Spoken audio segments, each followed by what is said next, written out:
Tudo bem, meus irmãos e minhas irmãs? Vamos ver um pedacinho do catecismo aqui hoje. Apesar do horário. Vamos ver como é que está a situação.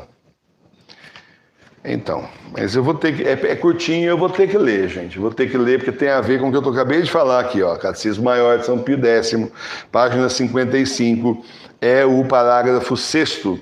Daqueles que estão fora da igreja, quem são os que não participam da comunhão dos santos? Quem são os que não participam da comunhão dos santos? Aqueles que não participam da comunhão dos santos são, na outra vida, os condenados, e nesta vida, aqueles que não pertencem nem à alma nem ao corpo da igreja, quer dizer, aqueles que estão em estado de pecado mortal e se encontram fora da verdadeira igreja. Quem são os que se encontram fora da verdadeira igreja? Encontram-se fora da verdadeira igreja os infiéis, os judeus, os hereges, os apóstatas, os cismáticos e os excomungados. Está no Catecismo Maior de São Pio X, começo do século XX. Quem são os infiéis? Os infiéis são aqueles que não foram batizados e não creem em Jesus, seja porque creem e adoram falsas divindades, a Mãe Terra, Pachamama aí, como os idólatras, seja porque, embora admitam um único Deus verdadeiro, não creem em Cristo Messias, nem como vindo na pessoa de Jesus Cristo, nem como havendo de vir ainda. Tais são os maometanos e outros semelhantes, porque os maometanos aceitam aí uma parte, pelo menos, das Sagradas Escrituras, mas não aceitam que o Messias é Jesus. Quem são os judeus? Os judeus são aqueles que professam a lei de Moisés, não receberam batismo e nem creem em Jesus Cristo. Quem são os hereges? Os hereges são pessoas batizadas que recusam com pertinácia crer em alguma verdade revelada por Deus e ensinada como de fé pela Igreja Católica. Por exemplo, os arianos, os nestorianos e as várias seitas dos protestantes. É o Catecismo Maior de São Pio X, falando das seitas dos protestantes. Tá certo? Hoje já incluiríamos os bergolianos aqui também, mas como o livro é mais antigo, não falou deles. Quem são os apóstatas? Os apóstatas são aqueles que abjuram, isso é, renegam com ato externo a fé católica que antes professavam. E uma pessoa que pega uma imagem feia para chuchu da Pachamama e faz ali consagração a ela, e depois sai com ela em procissão, está reafirmando a fé na Santa Igreja e nas verdades de fé por algum acaso. Onde está isso? No direito canônico, na sã doutrina, na teologia, nos livros de teologia de São Tomás de Aquino, onde é que está? Onde foi que Santo Agostinho ensinou isso? Então, essa é a questão, tá certo? Quem são os cismáticos? Cismáticos são cristãos que, não negando explicitamente dogma algum, se separam voluntariamente da Igreja de Jesus ou dos legítimos pastores. Então, aí estão em cisma. Dividiram a Santa Igreja. Aí tem gente aí bergoliano que consegue ser os três, né? Consegue ser herege, porque está negando verdade de fé, consegue ser apóstata, renegam a fé católica e ainda por cima são cismáticos, dividiram a igreja. Essas três coisas. Consegue dar um prêmio para os caras. Olha, a hora que a gente achar um outro termo para vocês, a gente dá para vocês também o mesmo termo, fica tranquilo, porque é uma coisa terrível. Quem são os... achou mais um termo aqui, ó. Quem são os excomungados? Os excomungados são aqueles que, por faltas graves, são fulminados com excomunhão pelo Papa ou pelo Bispo e, portanto, são separados como indignos do corpo da Igreja, a qual espera e deseja a sua conversão. O problema que está faltando aqui é que existe a excomunhão late sententia. E essa é declarada pelo Papa. O Papa já declarou também, o Papa verdadeiro, lá está no direito canônico do Papa João Paulo II, a comunhão late sententia, automática. Não faça isso que você está excomungado aqui. Tá certo? Se você faz A, você está excomungado por causa de A. Então saiba que você não pode fazer isso, certo, Madre Sofia? Agora, se for lá no Concílio de Trento, é mais legal ainda, né? No Concílio de Trento é mais direto. Lá como é que chama o termo? Como é que falhou agora? Lá no Concílio de Trento é mais direto assim, seja anátema quem nega isso. Quem diz tal coisa, seja anátema. Uma belezinha, né? Então, é isso, gente. É isso, a igreja é séria e simplesmente é de Deus e simplesmente as pessoas não podem sair por aí falando o que quer e modificando, vamos modernizar a igreja. Não há que modernizar a igreja, há que levar a mesma igreja de sempre para frente e não criar outra travestida de igreja católica, quando na verdade é uma seita bergoliana. A gente convencionou aí chamar de bergoliano, comecei a chamar de bergoliano no Brasil, agora na Espanha já chamo de bergoliano também. Na Itália estão chamando também, mas há muitos anos atrás eu procurava um termo que definisse essa seita. Isso é uma seita. Eles negam tudo que a igreja está ensinando, nega Nossa Senhora, nega a sã doutrina, querem mudar tudo. Então como é que chama isso? Seguem bergoglio bergolianos, porque defendem bergoglio via de regra, né? Deve-se temer a excomunhão, porque muita gente não sabe o que é excomunhão. Excomunhão é estar excomungado, é fora da comunhão com a Santa Igreja, está fora do corpo místico de Cristo. A gente hoje em dia fala de excomunhão, a ignorância das pessoas é tão imensa, tão enorme, que a pessoa não dá nem bola. Fala, entendeu? É mais fácil chegar aí e assim usar uma gíria atual e aí as pessoas se ofendem. Às vezes você fala até sem querer, você não está nem falando naquele sentido, você nem sabia que era gíria, do que você falar excomungado e a pessoa entender o que você está falando. Não sabe, não compreendo, Senhor, não parlo portuguesa. Tá certo? Desse jeito. A pessoa não entende o que você está falando. É assim, é uma ignorância de matar e de dar dó também.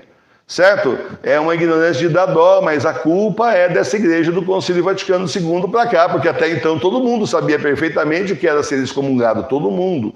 Agora, hoje em dia, não. Hoje em dia, alguns sabem, a grande maioria não sabe. Então, qual é o peso? Deve-se temer ser excomungado? Deve-se temer grandemente a excomunhão, porque é o castigo mais grave e mais terrível que a igreja pode infligir aos seus filhos rebeldes e obstinados. De que bens fica privado os excomungados? Olha, quem não está na Santa Igreja ou quem está excomungado, já falamos aqui de várias pessoas aqui para trás, quem não está na comunhão da igreja fica privado das orações públicas, dos sacramentos, das indulgências e excluídos da sepultura eclesiástica.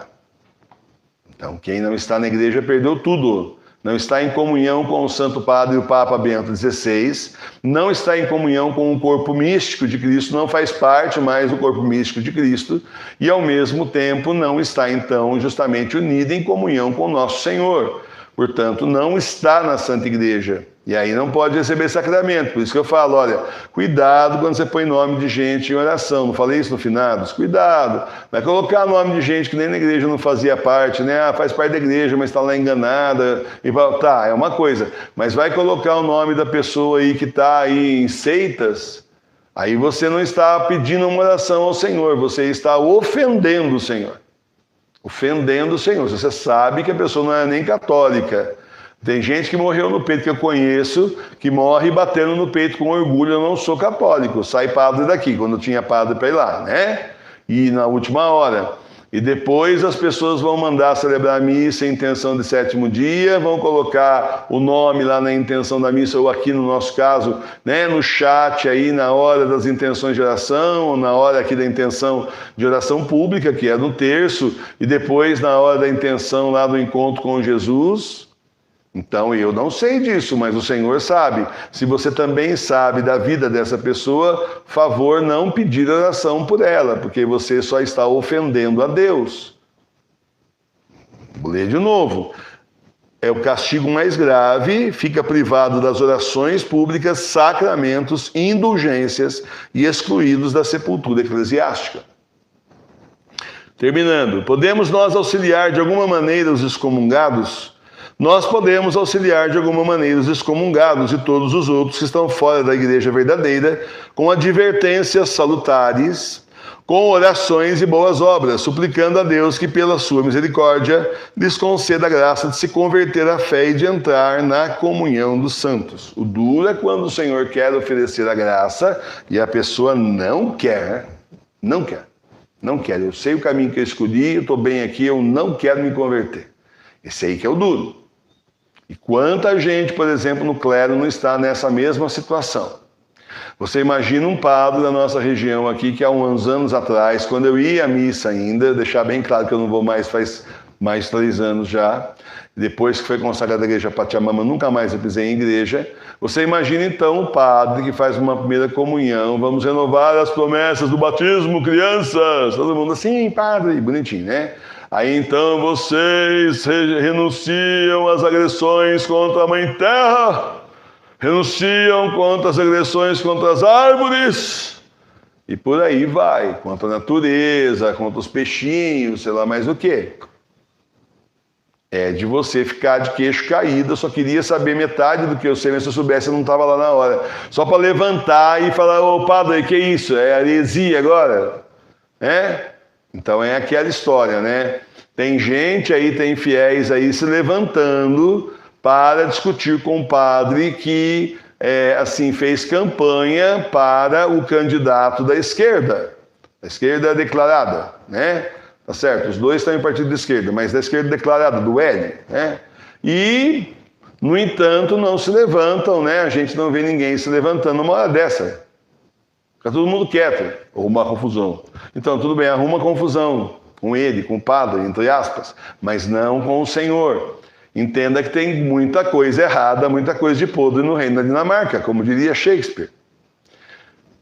Então é isso, meus irmãos. Para auxiliar essas pessoas, você corrige, chama a atenção, reza, pede ao Senhor a graça, e é o que dá para fazer. A nossa parte é essa, no mais a pessoa precisa querer realmente aceitar a correção, né? Aceitar a correção e voltar para o caminho de Deus, o caminho da igreja verdadeira. Tem que ser agora a igreja doméstica. Nessa situação que nós estamos, a situação deles ficou muito mais complicada, tá certo? Outra coisa, uma pessoa está enrolada, né? Uma pessoa que foi excomungada pelo Papa só pode ser admitida de volta nas mãos do Papa. Uma pessoa que foi pelo bispo, né? Que só eles podem levantar a excomunhão. Quem? Mas quem? Num raio de 1 milhão de quilômetros. Então, complicado. Está cada vez pior o negócio e as pessoas não percebem a seriedade e continuam na avacalhação. É um caso sério. Então, depois a gente vai ficar sabendo de gente no inferno. Não fique com dó. Só isso.